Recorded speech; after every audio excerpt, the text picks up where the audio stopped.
और विपक्ष कभी एक जाति की बात नहीं करते रहा है। हम हिस्सेदारी की बात करते हैं। हम देश में जो मूल निवासी है उसके हिस्सेदारी की बात करते हैं। देश का जो दलित वंचित जो है उसके हिस्सेदारी की बात करते हैं और उसी हिस्सेदारी की लड़ाई है। कोई भरोसा नहीं है ईवीएम पे। अगर हमारी सरकार आएगी तो सबसे पहला हम ये काम करेंगे कि ईवीएम को हटाने का काम करेंगे। एडीआर की रिपोर्ट आई है कि 5,54,000 वोटों की गिनती कम हुई है।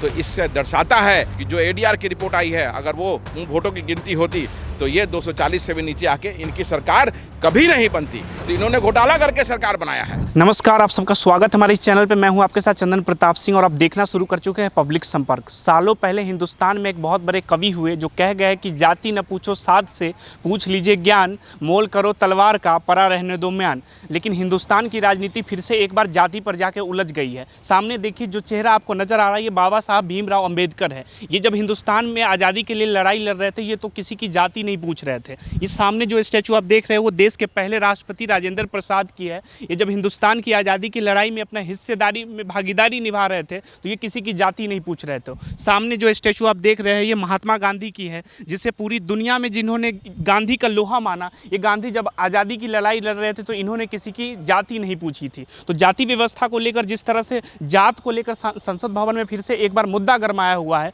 इन तमाम मुद्दों पर बात करेंगे। एक देश के बहुत बड़े भाजपा के नेता है अनुराग ठाकुर, वो संसद भवन में कटाक्ष करते हुए कह रहे थे कि हमने तो जिसकी जाति पता नहीं है वो जातिगत जनगणना की बात करते हैं। तो आखिर उनका इशारा किसकी तरफ था? इन तमाम मुद्दों पे बात करने के लिए आदित्य पासवान जी हमारे साथ हैं। इनसे जानेंगे कि सर, पहले तो बहुत बहुत स्वागत है सर आपका। बहुत धन्यवाद आपका। सर, जिस तरह से जाति को लेकर हिंदुस्तान में राजनीति शुरू हो गई है और जिस तरह से कटाक्ष करते हुए अनुराग ठाकुर जी कह रहे हैं कि जिनकी खुद की राजनीति जाति का पता नहीं वो जातिगत जनगणना की बात करते, कैसे देखते हैं आप? देखिए, आज जिस तरह से लोकसभा में हमारे जन नेता श्री राहुल गांधी जी की जाति पूछी गई और उनकी इंसल्ट किया गया, ये बहुत ही घोर निंदात्मक चीज़ है ये। और आज अगर भारतीय जनता पार्टी जाति की बात करती है तो वो अपने जो जिनकी पूजा की बात करती है, जिस धर्म की बात करती है, हमारे आराध्य देश के आराध्य श्री राम की बात करती है, उस राम का अपमान इन्होंने किया है। आप याद कीजिए, जब श्री राम को वनवास हुआ था तो वो जंगल में भीलों और आदिवासियों के बीच में रहे थे। उन्होंने क्या किसी की जाति पूछी थी? जाति नहीं पूछी थी। श्री राम ने शबरी के हाथों से जूठे बेर खाए थे। क्या उन्होंने बेर लेने से पहले शबरी की जाति पूछी थी? तो आज भारतीय जनता पार्टी अगर ये बात कर रही है तो ये अपमान कर रही है पूरे भारत का, और ये अपमान कर रही है उन सभी लोगों का जो जात की नहीं जमात की बात करते हैं। और कांग्रेस पार्टी और राहुल गांधी, हमारे राहुल गांधी जो जन नेता है, वो पूरे समाज की बात करते हैं और समाज में जो हिस्सेदारी होनी चाहिए उसकी बात की जा रही है। और उसीलिए आज जाति की गणना की बात की जा रही है। तो इसमें गलत कहाँ है? और अनुराग ठाकुर जी लगातार इस तरह का विरोधाभास बयान देते रहते हैं कि उन्हें उन लोगों को ये पछता ही नहीं है कि देश का जो सर्व समाज है, देश का जो मूल निवासी है, देश का जो आदिवासी है, उसे उसका हिस्सा मिल पाए, उसे उसकी हिस्सेदारी मिल पाए। आज अगर गणना की बात की जा रही है तो जातियों की संख्या के जानने से ही उसकी हिस्सेदारी प्राप्त होगी उन्हें ना।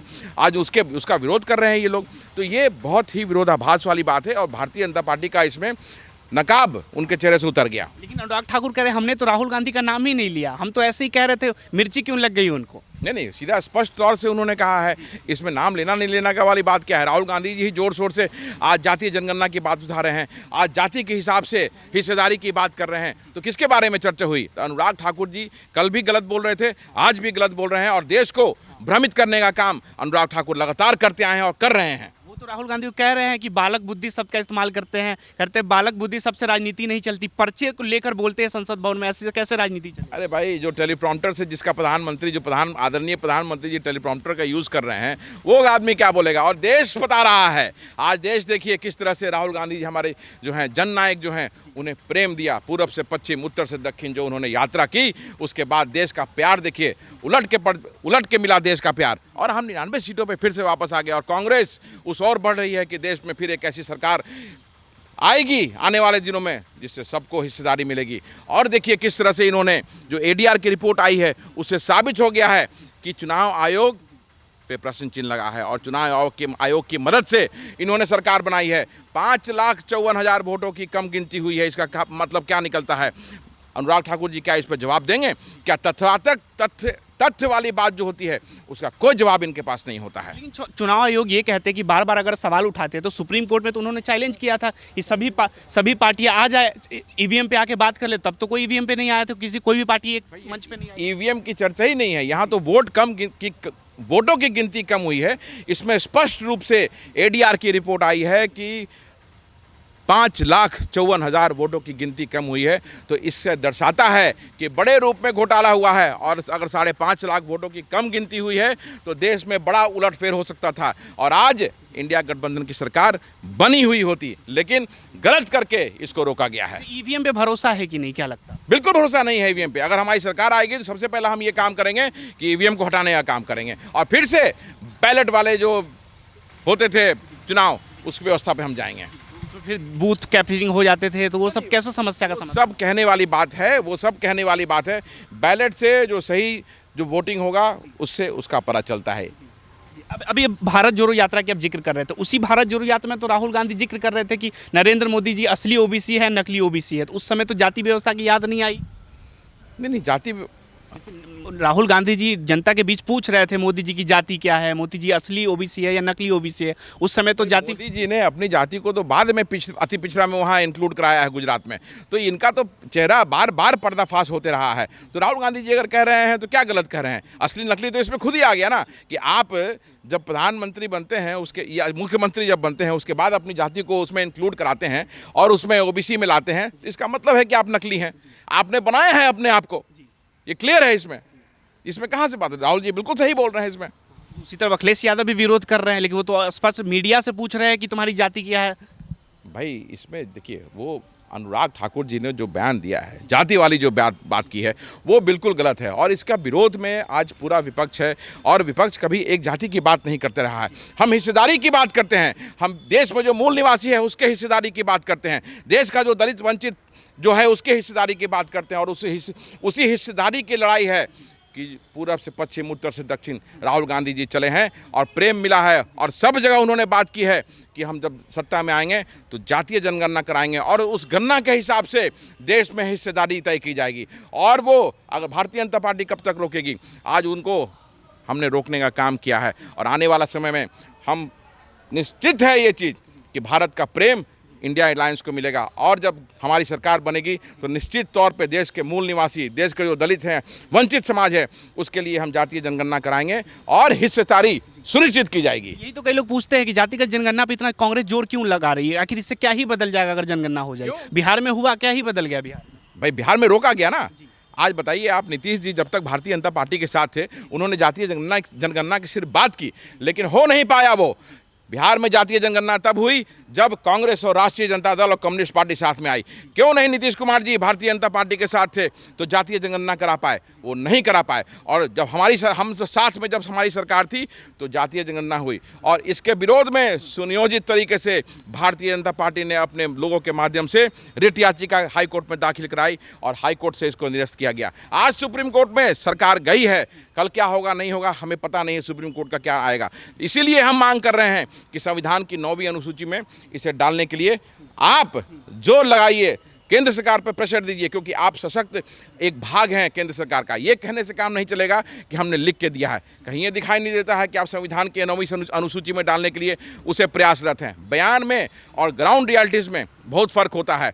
तो ये आज जो हो रहा है बिहार में, ये सिर्फ एक राजनीतिक हथकंडा की तरह चीज़ चली हो रही है। सरकार बार बार जातिगत जनगणना से दूर क्यों भागती है, क्या लगता है? क्योंकि वो नहीं चाहती है कि जो मूल निवासी हैं देश के, जो दलित समाज है देश का, जो अनुसूचित जाति अनुसूचित जनजाति है, उसे उसकी सही हिस्सेदारी मिले। क्योंकि जातीय जब जनगणना होगी और गणना के हिसाब से जब हिस्सेदारी पता चलेगी कि जो हमारा 90% जो हम हैं, और उस जगह पे हमारे जगहों पे वही 10% लोग राज कर रहे हैं, तो इसीलिए यही डर इनको है कि उन 10% लोगों को उनकी हिस्सेदारी जो अभी जबरदस्ती आए हुए हैं उन्हें हटा करके हमारी हिस्सेदारी वहाँ सुनिश्चित होगी। तो यही डर है जिससे कि नहीं चाहते हैं वो कि जातीय जनगणना हो और देश के दलित, देश के वंचित, देश का अनुसूचित जाति जनजाति आदिवासियों को उनकी संख्या के बारे में जानकारी मिल सके। लेकिन वो तो सबका साथ सबका विकास का दावा करते हैं कि हम सबको साथ लेकर चलने वाले राजनीति करते हैं। भाई सबका साथ सबका विकास का दावा करते हैं तो आप जातीय जनगणना कराइए और बताइए देश के लोगों को, देश के मूल निवासियों को बताइए, देश के आदिवासियों को बताइए, देश के दलितों वंचितों को बताइए कि उनकी संख्या क्या है, तभी हम मानेंगे कि सबका साथ सबका विकास।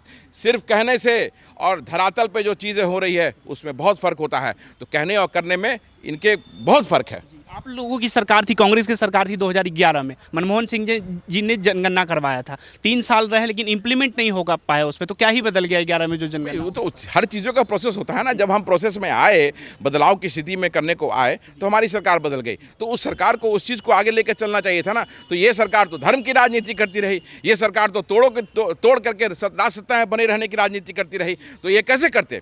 और आज भी पिछले 10 वर्षों से इनकी सरकार है। अगर ये सही होते और चाहते कि देश का जो मूल निवासी है, देश का अनुसूचित जाति जनजाति है, देश का जो अक़लियत है, उसे उसकी हिस्सेदारी मिले, तो ये कराते। लेकिन ये बिल्कुल ही ठंडे बस्ते में इसको डाल दिए। और जब हम इसकी चर्चा करते हैं, मुखर रूप से इसकी बात करते हैं, तो हमारी जाति पूछी जाती है, देश के लोगों को नीचा दिखाने का प्रयास किया जाता है। कांग्रेस ने हमेशा सर्व समाज की बात की है, कभी किसी एक जाति की बात नहीं की है। हम सबको हक देने का बात करते हैं, सबको न्याय देने की बात करते हैं। और देश में जो अनुसूचित जाति जनजाति है, आरक्षण हमारे परम पूजनीय बाबा साहब भीमराव अम्बेडकर ने उसका मसौदा तैयार किया, लागू कांग्रेस पार्टी ने किया। SC/ST एक्ट किसने लागू किया? कांग्रेस पार्टी ने लागू किया। आज प्रादेशिक पार्टियां जो हैं वो भ्रमित करती हैं और कहती हैं कि वो अनुसूचित जाति के लिए लड़ती है, लेकिन लड़ाई कांग्रेस पार्टी ने लड़ी है, हक कांग्रेस ने दिया है। इसलिए मैं आपके माध्यम से फिर से एक बार देश के मूल निवासियों को, देश के आदिवासियों को, दलितों को, अनुसूचित जाति जनजातियों से कहना चाहूँगा कि कांग्रेस ही वो पार्टी है जिसने आपको न्याय दिया है। इसलिए आइए, जुड़िए हमारे साथ और इस संघर्ष में अपने हिस्सेदारी के लिए अगर आप साथ नहीं आएंगे तो हिस्सेदारी हम तो मांग ही रहे हैं। आप अगर साथ आएंगे तो हमें मजबूती मिलेगी और आपको हिस्सेदारी दिलाने का काम आने वाले समय में कांग्रेस पार्टी करेगी। आप जैसे कह रहे हैं कि सब कुछ कांग्रेस ने किया, हालांकि मोदी जी बार बार मंच से कहते हैं कि देश में जितने भी मूल कारण समस्याएं हैं सबका मूल कारण कांग्रेस है। वो बार बार 370 का जिक्र करते हैं, अभी राम मंदिर बनवाया, वो बाबरी मस्जिद कांड का जिक्र करते हैं, सबके जिम्मेवार कांग्रेस। भाई आज दो देश 75 सालों में जहाँ पे है, उसमें मुख्यतः ज़्यादातर जो है करीबन 40-45 साल लगातार कांग्रेस ने सत्ता संभाली। और देश को आज़ादी के बाद जब देश में सुई बनाने तक की फैक्ट्री नहीं थी, हमने वहाँ से लेकर के आज तक बहुत ही चीज़ हासिल किया। देश को आज जहाँ पे है, ये 2014 के बाद देश यहाँ नहीं पहुँचा है। 2014 तक जहाँ देश आया था वो भी भारत था, और 2014 के बाद का भारत जो है इसमें अराजकता है, धर्म के कारण बिखराव है। तो ये जो है इन्होंने सिर्फ और सिर्फ झूठ पिछले 14 वर्षों में कहा है और देश को तोड़ने का काम किया है, धर्म के नाम पर देश को बांटने का काम किया है।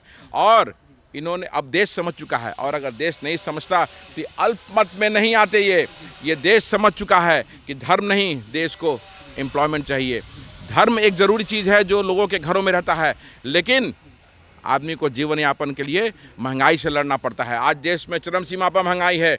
हमारा युवा जो कॉलेज से पढ़ के निकलता है वो एम्प्लॉयमेंट की तरफ देखता है, लेकिन उसे बेरोजगारी मिलता है, तो उसे कहा जाता है कि आप पकौड़े का ठेले लगाओ। तो ये देश में जिस तरह से व्यवस्था इन्होंने कर दी है, आने वाला समय, अभी तो 240-41 पे हैं, आने वाला समय ये 100 के नीचे जाएंगे, ये निश्चित है, क्योंकि देश ने अपना मन बना रखा है। और आप देखिए कि जो ADR की रिपोर्ट आई है, अगर वो उन वोटों की गिनती होती तो ये 240 से भी नीचे आके इनकी सरकार कभी नहीं बनती। तो इन्होंने घोटाला करके सरकार बनाया है। तो दावा कर रहे 2047 तक हम ही हैं।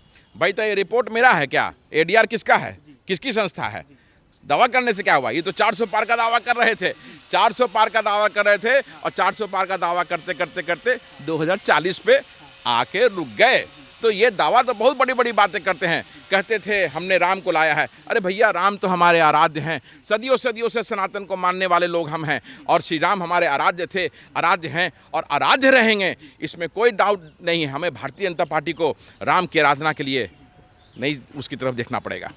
आखिरी सवाल ये पूछ रहे हैं हम आपसे, राहुल गांधी जिस तरह से बार बार जातिगत जनगणना का जिक्र करते हैं, कई लोग ये कह रहे थे कि आपसे अगर जाति पूछी गई तो आपको दिक्कत है, लेकिन आप जब जनगणना कराएंगे, लोगों के द्वार पे जाके आप उनकी जाति पूछेंगे तो लोगों को भी तो दिक्कत होगी अपनी जाति बताने में। नहीं, किसी को कोई दिक्कत नहीं हुई। बिहार में जातीय जनगणना हुई, सभी ने अपनी जातियों का खुलकर जिक्र किया, और हमें मालूम चला।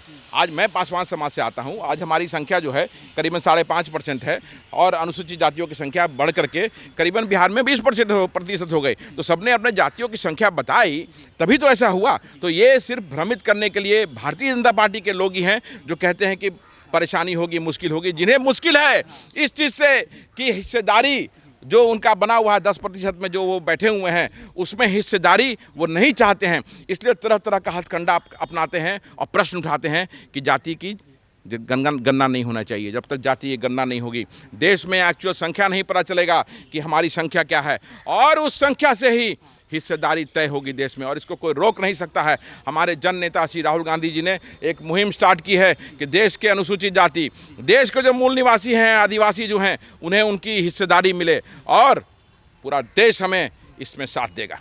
तो आप सुन रहे थे आदित्य पासवान जी को, जो कांग्रेस की तरफ से पक्ष रख रहे थे। जातिगत जनगणना को लेकर आपका क्या विचार है, और देश में जो जात पे राजनीति शुरू हो गई है इस पर आप क्या सोचते हैं? आप अपनी राय हमें जरूर बताएं। धन्यवाद।